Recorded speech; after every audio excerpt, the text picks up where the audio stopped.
A essa altura, todo mundo aqui já deve ter visto o filme Encanto. Não. E eu não vou negar que é um bom filme, mas aparentemente algumas atitudes de alguns membros da família Madrigal acabaram não sendo muito notadas, e é exatamente disso que eu quero falar hoje. Com certeza eu não preciso falar da abuela, mas os atos dela merecem ser lembrados. Ela era a matriarca da família, aquela que mandava em tudo, e levou a sua família ao extremo, praticamente tratando seus membros como escravos. E, apesar dessa afirmação parecer exagero, vale lembrar que a Luísa fazia tudo o que era necessário para todos na aldeia, ao ponto de carregar os burros de carga. Sinceramente, pensem no quão ridícula essa situação parece quando falamos em voz alta. Para não falar da Isabela, que, mesmo não sofrendo tanto quanto a Luísa no quesito físico, acabava sofrendo bastante no quesito psicológico, não que a Luísa também não sofresse, ao ponto de se regrar, de se forçar a ser a filha perfeita e chegar ao extremo de quase se casar com alguém que ela nem sequer amava, se casando porque acreditava que seria algo bom para sua família e não porque ela realmente queria. Ainda que a abuela tenha se arrependido no final, isso não apaga os seus feitos e muito menos os danos que ela causou à sua família, e isso a torna uma mãe e avó terrível, para dizer o mínimo. Mas sabem o que não é terrível? A Game Shark Store. Com jogos e consoles a preços excelentes, essa loja com certeza vai te surpreender. Link no Instagram deles na descrição. Agora, vamos com a Peppa. Ela é uma das personagens mais perigosas da família Madrigal, pelo fato de que suas emoções controlam o clima. O que, de maneira resumida, quer dizer que um ataque de raiva nos traria uma tempestade catastrófica. Mas quando olhamos a história completa do filme, algo parece muito estranho com relação a ela. Isso seria a sua atitude com relação ao irmão. Na história, o Bruno ficou desaparecido por cerca de 10 anos, e isso é algo realmente preocupante, porque ninguém sabia realmente o que tinha acontecido com ele, pelo menos até que a Mirabel descobrisse onde ele estava. Só o que sabiam é que ele tinha fugido, abandonado a família e que naquele ponto ele poderia muito bem estar morto. Mas tudo só piora quando vemos o modo como a Peppa reage à menção do Bruno no filme. Quando a Mirabel pergunta a respeito do tio, a reação da Peppa não é de saudade ou tristeza pela perda do irmão, muito menos de preocupação, mas sim rancor. A simples menção do nome do Bruno a deixou em um estado de raiva, para dizer o mínimo. Ela estava se contendo para não estourar, e para piorar, todo esse rancor direcionado ao irmão parece ter tido origem no fato de ele ter, supostamente, arruinado o seu casamento, apesar de ser ela que controlava o clima. Depois de tantos anos, ninguém sabia onde o Bruno estava, ninguém sabia se ele estava bem ou se ele sequer estava vivo, mas ainda assim, a Peppa mantinha tamanho rancor por uma chuva no casamento. E a abuela chegou ao ponto de dizer que o Bruno não se importava com a família, sendo esse último um ato simplesmente desprezível. A própria mãe, aquela que mais deveria defendê-lo, não o fazia, e aparentemente nunca o tinha feito. Mas infelizmente a gente não acaba por aqui, porque ainda falta falar de mais um personagem.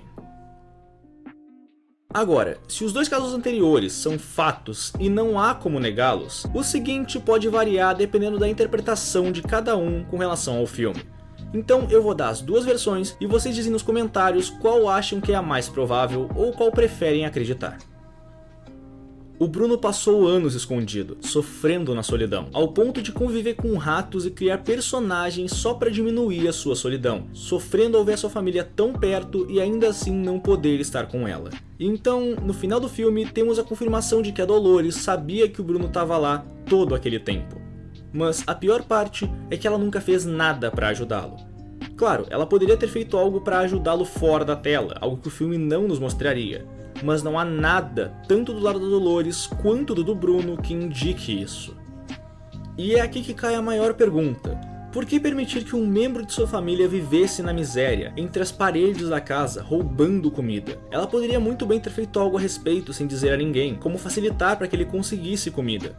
Mas, de novo, ao que tudo indica, ela não o fez. E se alguém vai me dizer que ela não falou do Bruno para não colocá-lo em perigo, ou para não causar o caos na família, então por que ela falou sobre a Mirabel ter encontrado a visão, sabendo que isso geraria o caos e a colocaria em perigo, tendo uma reação tão ruim, se não pior do que contar a respeito do Bruno?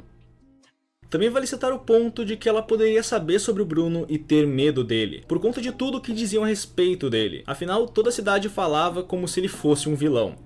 Mas, se fosse uma questão de medo, ela poderia simplesmente ter falado para alguém da família que ouvia a voz do tio Bruno. Sinceramente, se levarmos em conta esse ponto de vista, basicamente tornamos a Dolores o membro mais cruel dessa família, porque durante anos ela teria conhecimento de que o Bruno se encontrava próximo a eles, que se encontrava na casa, ouviria tudo pelo que ele passou, ouviria o choro de tristeza e solidão, ouviria ele se lamentando quando via a família por buracos na casa, como a fresta da cozinha, e ainda assim ela não teria feito nada. Olhando por esse ângulo, ela seria de longe um dos personagens mais cruéis que a Disney já nos trouxe. Não simplesmente pelo que ela fez, mas justamente por não ter feito nada. Eu não fiz nada. Exatamente! Mas eu tenho que ser justo aqui, já que a história em alguns momentos depende bastante do que o público interpreta. Então vamos apresentar o outro lado dessa história.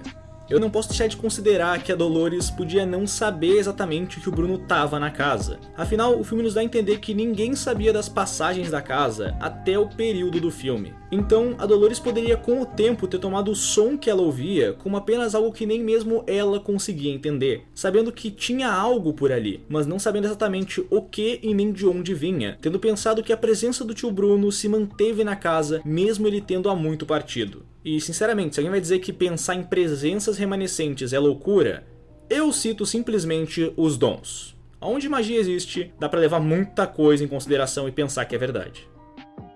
Eu sei que no final tudo acabou bem e todos se perdoaram, um típico final feliz, mas ainda assim eu não queria deixar passar a chance de falar desse assunto, porque quando a gente olha bem, muitas histórias são bem mais sombrias do que parecem. E nisso eu pergunto, conhecem alguma animação que vale a pena comentar? Diga nos comentários e quem sabe ela não vira um vídeo. Bom, por hoje é isso. Eu sou o Dust e... sei lá, sejam felizes.